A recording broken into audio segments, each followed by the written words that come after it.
भूलकर भी भारत से पंगा नहीं करता उत्तर कोरिया। भूलकर भी तानाशाह नहीं दागेगा भारत पर मिसाइल।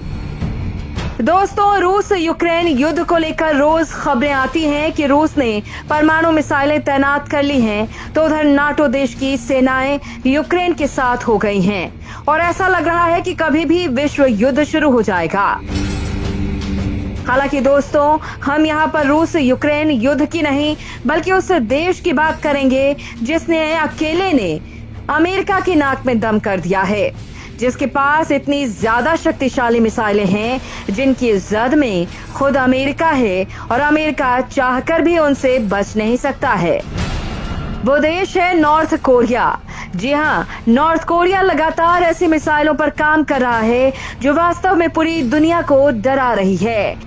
सबसे अहम बात तो ये कि ये देश सभी देशों से पंगा कर लेता है, क्या चीन, क्या जापान और क्या अमेरिका। ये देश किसी भी देश को नहीं छोड़ रहा है और इस देश से उलझना भी कोई नहीं चाहता, क्योंकि ये परमाणु मिसाइलें फायर करने की धमकी देता है। लेकिन क्या कभी आपने ये सोचा है कि नॉर्थ कोरिया कभी भी भारत पर कोई बयान क्यों नहीं देता? नॉर्थ कोरिया भूलकर भी भारत से पंगा नहीं लेता। नॉर्थ कोरिया कभी भी भारत से उलझने की सोचेगा तक नहीं। तो सवाल है कि आखिर भारत को ये देश इतना क्यों मानता है? दोस्तों, इसके एक नहीं कई कारण हैं। तो आइए वीडियो में जानने की कोशिश करते हैं कि आखिर उत्तर कोरिया पर भारत के वो कौन से एहसान हैं जिनके तले दबा हुआ है तानाशाह। तो वीडियो पर बने रहिएगा आखिर तक। परमाणु जंग के मुहाने पर खड़ी हुई दुनिया। रूस, चीन, अमेरिका बड़ी जंग को तैयार। अमेरिका, चीन और रूस के बारे में हमने बताया है कि किस तरह से ये देश परमाणु हमला करने में सक्षम मिसाइलों का इस्तेमाल करने के लिए आगे आ रहे हैं। इधर तानाशाह किम जोंग उन की तैयारी तो और भी खतरनाक है। खुद अमेरिका भी किम जोंग का ये रूप देखकर हैरान है। अमेरिका भी उत्तर कोरिया के आगे इस कदर बेबस हो गया है कि उसने रूस और चीन से निवेदन किया है वो उत्तर कोरिया को परमाणु मिसाइलों का टेस्ट नहीं करने को बोले। तानाशाह ने लगभग 180 महाविनाशक प्लेन तैयार कर लिए हैं जो दुनिया में कहीं भी तबाही मचाने के लिए रेडी हैं। दोस्तों, ऐसे में सवाल है कि क्या इससे भारत को कोई खतरा है? क्या किम जोंग से भारत को कोई खतरा है? तो दोस्तों, इसका जवाब हमने आपको पहले ही दिया था कि उत्तर कोरिया ने भारत के साथ कभी भी दुश्मनी नहीं रखी। उल्टा भारत ने उत्तर कोरिया की पहले काफी मदद की है। हालांकि उत्तर कोरिया से भारत को एक नुकसान हो सकता है, वो है पाकिस्तान को लेकर, क्योंकि पाकिस्तान ही वो गद्दार देश है जिसने परमाणु मिसाइलों की तकनीक उत्तर कोरिया को दी थी। इसलिए उत्तर कोरिया सीक्रेटली पाकिस्तान को परमाणु मिसाइलों संबंधी मदद कर सकता है जो भारत के लिए खतरा बन सकता है। हालांकि अब तक उत्तर कोरिया ने ऐसा किया नहीं है।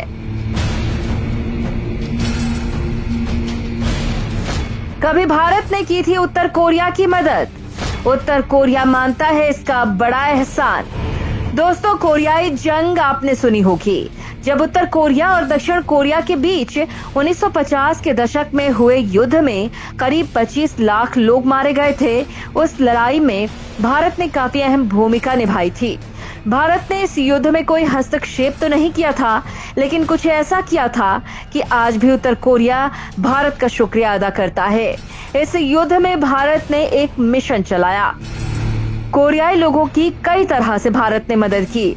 भारत ने अपनी 60 पैराफील्ड एम्बुलेंस भेजी, साथ ही साथ कस्टोडियन फोर्स इंडिया भी भेजी गई, जिसके पास ब्रिगेड साइज की सैन्य ताकत थी। भारतीय दल ने कोरियाई ऑपरेशन को बखूबी संभाला। उसकी अंतर्राष्ट्रीय मंचों पर काफी तारीफ हुई, सम्मान भी मिले। कोरियाई युद्ध में मेडिकल हेल्प काफी अहम थी और भारत की तरफ से लेफ्टिनेंट कर्नल एजी रंगराज की अगुवाई में उनकी 300 सदस्यों वाली टीम ने कोरियाई लोगों के लिए अपने काम को बखूबी अंजाम दिया। कर्नल रंगराज ने घायलों की देखभाल के लिए फील्ड हॉस्पिटल बनवाया, जिसे मैश यानी मोबाइल आर्मी सर्जिकल हॉस्पिटल कहा जाता है। कर्नल अपनी टीम के साथ नवंबर 1950 में कोरिया पहुंचे थे और भारत का मिशन खत्म हुआ तभी वो वहां से लौटे। भारतीय दल ने कोरिया मिशन के दौरान मानवता की मिसाल कायम की। उसने संयुक्त राष्ट्र के सैनिकों का इलाज तो किया ही, इसकी एक टुकड़ी ने उत्तर कोरिया के सिपाहियों और उसके नागरिकों की जान भी बचाई। कर्नल रंगराज की टीम घायलों को बचाने के लिए अपनी जान की बाजी लगाने से भी नहीं हिचकी। उन्हें जून 1952 में अपने 6 साथियों को गंवाना भी पड़ा, जो खराब मौसम और दुश्मनों के अंधाधुंध हमले में फंस गए थे। संयुक्त राष्ट्र के जितने भी दल कोरिया में रहे, उनमें से कोई भी 1 साल से ज्यादा नहीं टिक पाया, लेकिन कर्नल रंगराज की अगुवाई वाली टीम वहां 4 साल तक रही। 4 साल में इस यूनिट ने 1000 से ज्यादा सर्जरी की और करीब 2 लाख घायलों का उपचार किया। कोरियाई डॉक्टरों और नर्सों को ट्रेनिंग भी दी। कोरिया में लोग भारतीय दल को मैरून एंजल्स कहकर बुलाने लगे। ऑपरेशन टॉम हॉक में शामिल 12 भारतीय सैनिकों को अमेरिका का यूएस पैराशूट विंग खिताब मिला। ब्रिटेन ने हाउस ऑफ लॉर्ड यानी ब्रिटिश संसद में भारतीय यूनिट की तारीफ की। भारत लौटने पर 10 मार्च 1955 को राष्ट्रपति डॉक्टर राजेंद्र प्रसाद ने कर्नल रंगराज की टीम को प्रेसिडेंट ट्रॉफी से सम्मानित किया। भारतीय इतिहास में इससे पहले या इसके बाद ये सम्मान किसी को भी नहीं मिला। इस यूनिट को 2 महावीर चक्र और 7 वीर चक्र से भी नवाजा गया।